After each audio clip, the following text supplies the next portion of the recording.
नमस्कार, मैं हूँ राघवेंद्र दुबे। आज हम बात करेंगे बजट की। आज विश्लेषण करते हैं कि इस बजट में जो सरकार द्वारा पेश किया गया है, इसमें क्या मिला, आम आदमी को क्या मिला, किसानों को क्या मिला, महिलाओं को क्या मिला, इस पर चर्चा करते हैं। बात करते हैं कि क्या जो पहले वादे किए गए थे या पहले बजट में चीज़ें पेश की गई थी वो हो पाई या नहीं हो पाई, उन पर भी बात करेंगे। क्योंकि स्मार्ट सिटी की भी बात हुई थी, 2 करोड़ रोजगार हर साल देने की भी बात हुई थी, और सरकार को अब 9 साल हो गए हैं और अब चुनाव वर्ष में हम प्रवेश भी करने जा रहे हैं। यूनिवर्सिटी बनाने की बात हुई थी, स्मार्ट सिटी बनाने की बात हुई थी, तो बहुत सारे चीज़ें हुई। वो कितनी हुई और कितनी नहीं हुई, इन पर सब पर बात करते हैं। पहले हम चर्चा कर लेते हैं कि स्वास्थ्य, शिक्षा, इन सब पर का बजट कितना दिया गया। स्वास्थ्य पे जो पहले बजट 2.20% बजट का था, वो अब 1.98% हो गया है। शिक्षा की बात करें, जो बजट 2.64 पहले था, अब वो 2.5% हो गया बजट का। इसका मतलब घट गया है। जबकि शिक्षा और स्वास्थ्य बहुत ही महत्वपूर्ण चीज़ें हैं जिन पर बजट बढ़ाने की आवश्यकता है, क्योंकि शिक्षा का प्रचार प्रसार जब तक प्रसार नहीं होगा, जब तक एक अंतिम पायदान में खड़े व्यक्ति के यहाँ भी जो बच्चा है, जो मजदूर है, जो रिक्शा चलाता है, जो मजदूरी करता है, उसका बच्चा अगर पढ़ेगा नहीं तो तब तक भारत के विकास में निश्चित रूप से अवरोध होगा। एग्रीकल्चर एक्सपेंडिचर का बताएं तो 3.84% पहले था, अब ये 3.2% रह गया है बजट का। रूरल डेवलपमेंट की बात करें, जो कि एक बहुत महत्वपूर्ण है, ग्रामीण विकास, 5.81% पिछले बजट में एलोकेट किया गया था धन, वो अब 5.29% रह गया है। इसका मतलब इसमें भी बजट कम किया गया है। और जबकि ये जो चीज़ें बताई हैं वो बहुत ही महत्वपूर्ण हैं, कि जब तक इनका बजट ज़्यादा नहीं होगा तो इनका विकास ग्रामीण परिवेश में, आपको पता है कि जैसे 65% लोग लगभग रहते हैं, तो जरूरी है शिक्षा, स्वास्थ्य, कृषि, ग्रामीण अंचल जहाँ का डेवलपमेंट बहुत ज़रूरी है। इस बजट में हम कहें कि मध्यम वर्ग को क्या मिला। बहुत सारी बात हुई कि मध्यम वर्ग को के लिए ये बजट बहुत अच्छा है, लेकिन अगर मैं कहूँ कि मध्यम वर्ग के लिए जिस तरीके से ईएमआई, सबका लोन है, मध्यम वर्ग में ज़्यादातर लोग लोन लिए हैं, चाहे वो हाउस लोन हो या दूसरे लोन हो, ईएमआई जा रही है बैंकों से। पहले ईएमआई बढ़ी भी, जैसे ही आरबीआई ने रेपो रेट बढ़ाया, ईएमआई भी बढ़ी लोगों की, लेकिन उस ईएमआई को घटाने का कोई इस तरीके से प्रावधान नहीं किया। लोगों को बड़ा आशा थी कि कुछ ऐसा सरकार करेगी जिससे ईएमआई घट जाएगी, और ईएमआई घटने से उनको बहुत बड़ी राहत मिल जाती। लेकिन इस बजट में ऐसा कुछ नहीं किया गया जिससे कि उनको राहत मिल सके, जिससे एक मध्यम वर्ग को बहुत बड़ी निराशा हुई। मनरेगा की बात कर लेते हैं। मनरेगा का जो बजट है 60,000 करोड़ एलोकेट किया गया है, ये भी कम हुआ है। और मनरेगा में अगर हम बात करें तो एक मजदूर को पहले 100 दिन काम की गारंटी थी, लेकिन जो ओवरऑल उसको देखा गया तो उसे 48 दिन ही मजदूरी उसमें मिल पा रही है। 6,000 करोड़ के, अगर 60,000 करोड़ के बजट में अगर हम खर्चा निकाल दें, खर्चा को अगर निकाल देते हैं तो ये कोई 42,000 करोड़ के करीब बचता है, और मजदूर को मिलते हैं 229 रुपये प्रतिदिन। मजदूरी कितनी है? 229 रुपये प्रतिदिन मिल रही है। साल की अगर हम कमाई कहें तो 48 का गुणा अगर 229 में करते हैं तो 10,992 रुपये। अब प्रतिमाह की बात करें तो एक मजदूर को 916 रुपये मिल रहे हैं प्रतिदिन। और सरकार क्या कह रही है कि प्रति व्यक्ति आय हमने दोगुनी कर दी है, 1,97,000 रुपये प्रति व्यक्ति हो गई है आय में। वाह वाह हो रही है। आपको लगता है कि प्रति व्यक्ति आय 1,97,000 हो गई। हमने बताया कि मनरेगा मजदूरों की क्या स्थिति है और आय होनी कितनी चाहिए थी।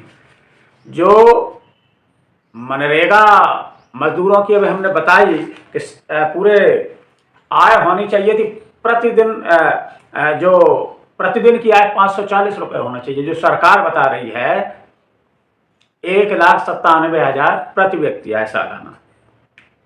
असंगठित क्षेत्र, अनऑर्गेनाइज सेक्टर की अगर हम बात करें तो 90 से लेकर के 92% लोग इन असंगठित क्षेत्रों में काम करते हैं।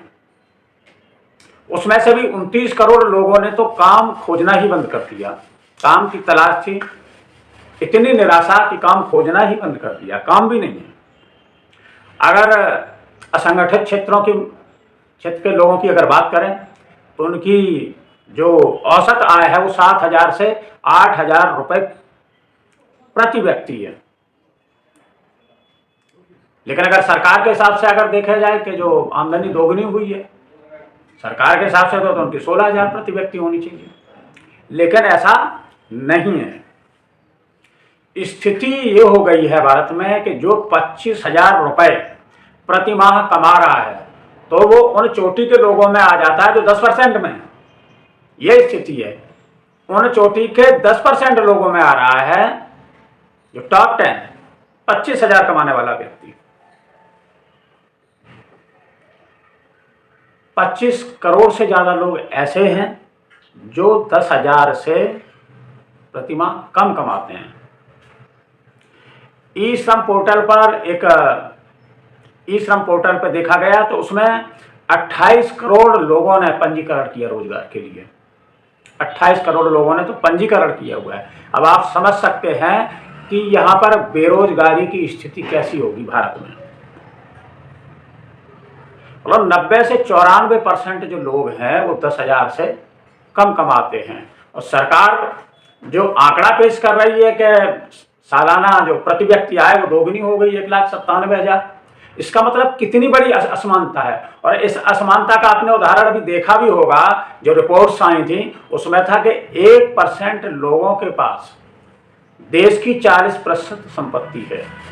कितनी बड़ी असमानता है।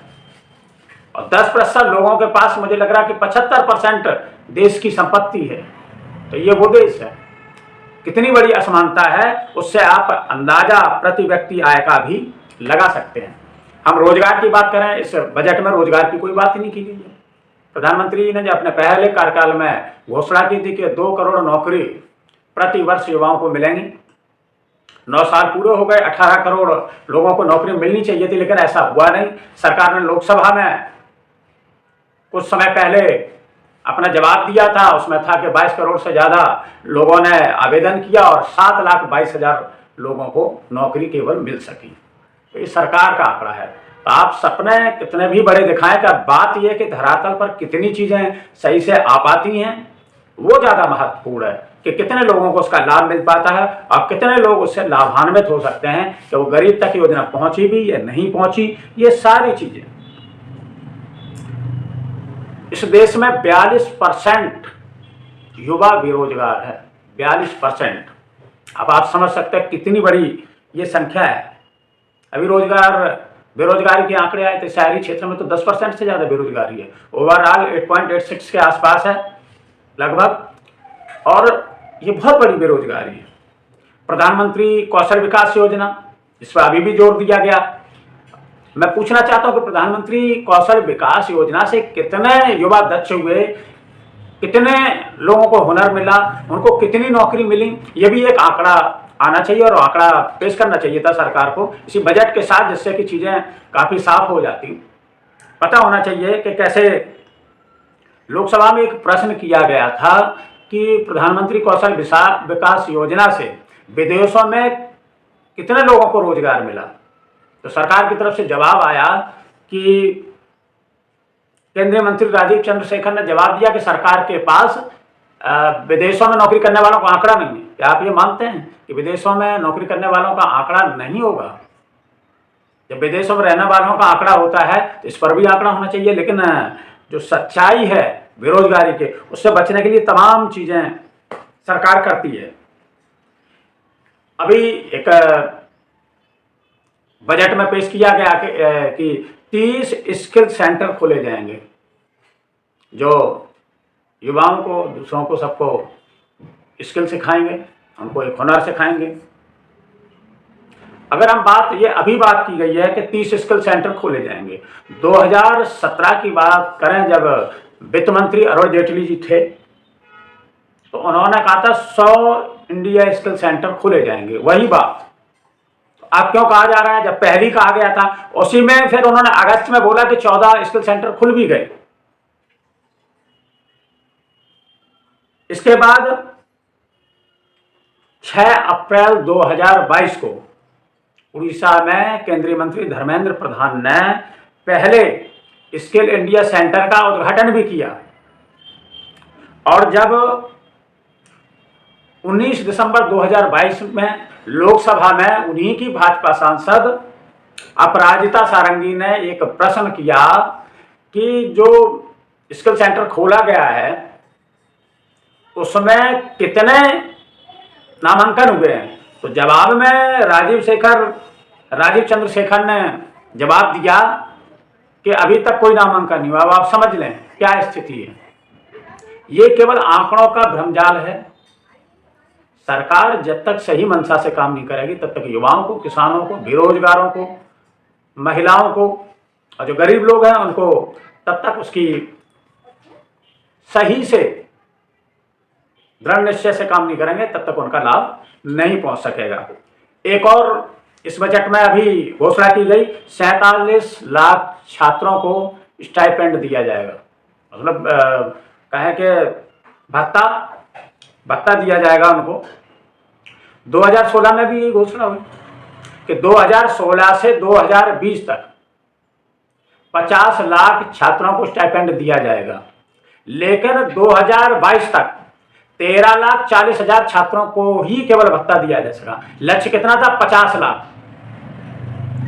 तो ये आप समझ सकते हैं कि सरकार किस ढंग से काम कर रही है।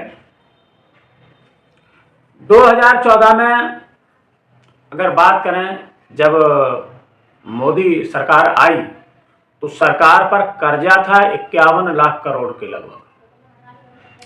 अब सरकार पर कर्जा कितना है? 1,52,000 करोड़ सरकार पर कर्जा 8 साल में, या कहें 9 वर्ष में ही कितना बढ़ गया? 3 गुना हो गया, 3 गुने से ज़्यादा हो गया विदेशी कर्जा। हमारी जो भी योजना आ रही हैं, जो बजट पेश हो रहा है, आप ये मान के चले कि उसका लगभग 20% जो हमारे ऊपर कर्जा है विदेशी, उसका 20% तो केवल ब्याज में चला जाता है। ये हकीकत है। अभी एक और आदिवासियों के लिए, क्योंकि अभी चुनावी ये बजट है, 2024 में लोकसभा के चुनाव होने और 2023 में भी 9 राज्यों में चुनाव होने वाले हैं। आदिवासियों के लिए एकलव्य मॉडल पर इन्होंने 740 स्कूल खोलने की बात कही है कि 740 स्कूल खोलेंगे। 2015-16 की बात याद दिलाते हैं, उसमें भी आदिवासियों के लिए तमाम रियायत, तमाम सुविधाएं देने की बात की गई थी, जो कि आज तक पूरी ही नहीं हुई। किसानों की बात करते हैं, सबसे अन्नदाता।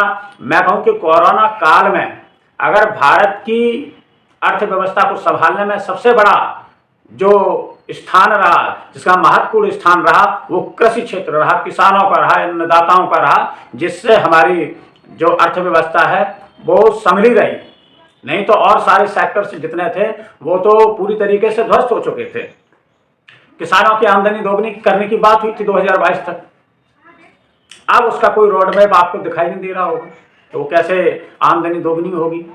किस तरीके से, क्या सरकार ऐसा करना जा रही है जिससे उनकी आमदनी दोगुनी हो जाए? और हकीकत तो ये है कि किसान हमेशा, चाहे वो ओलावृष्टि हो, ज़्यादा पानी बरसना हो या पानी का कम बरसना हो, सूखा पड़ जाना हो, किसी भी तरीके से उनकी फसल सुरक्षित अगर घर तक पहुंच जाए तो ये बहुत बड़ी बात होती है। रात रात काम करने वाला व्यक्ति, इसीलिए आप देख रहे होंगे किसानों की आत्महत्या कितनी बढ़ रही है, क्योंकि उनको खुद खाने के लिए, अन्नदाता जो पूरे देश का पेट भरता है, उसका खुद पेट भरने के लिए उसके पास पैसे नहीं है, उसके पास नहीं। तो सरकार को इस पर गंभीरता से सोचना होगा कि किसानों को कैसे स्वावलंबी बनाएं, किसानों को कैसे वैज्ञानिक तरीके से उनकी खेती हो और उसमें केवल योजना लाना नहीं कि वो धरातल पर उतरती है नहीं उतरती। मेन बात यही है, ज़्यादातर किसान गांव में रहते हैं, उनको पता नहीं होता सरकार क्या योजना ला रही है और क्या नहीं ला रही है।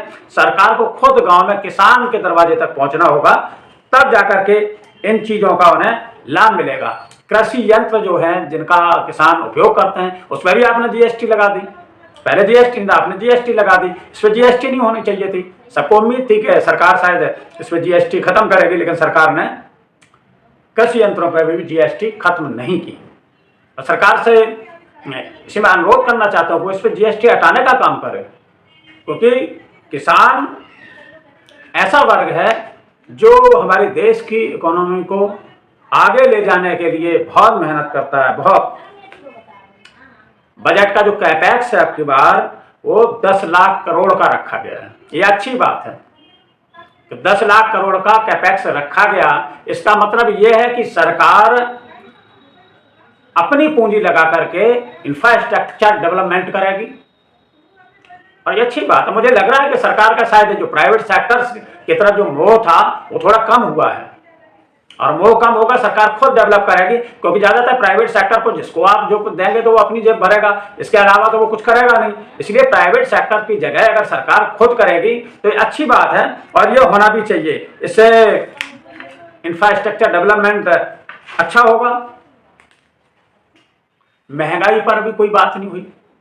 महंगाई इतनी बढ़ गई है, इसको कैसे कंट्रोल किया जाए, किस तरीके से इस पर लगाम लगाई जाए। हर चीज़ महंगी है, चाहे तेल हो, दाल हो, आटा है, आटा पे भी टैक्स लगा रहे हैं आप। दूध पे भी कितने बार दूध के दाम लगातार बढ़ रहे हैं।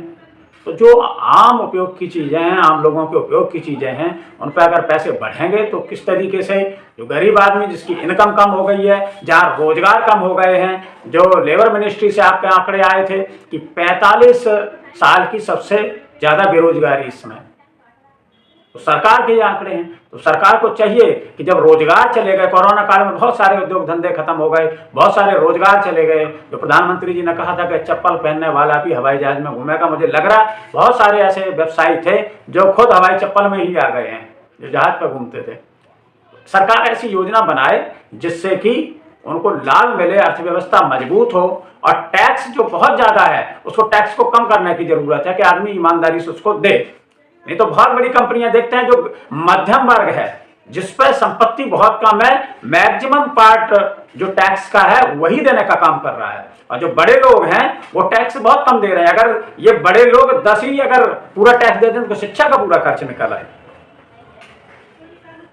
तो बकाया जो अभी 80 करोड़ लोग 5 किलो आसन पर आश्रित हैं, 5 किलो अनाज पर आश्रित हैं, तो सरकार उनको स्वावलंबी बनाए कि उनको जरूरत ना पड़े, उनको स्वावलंबी बनाने का काम करे। और सबसे बड़ी बात अभी मैं जो कर रहा हूं कि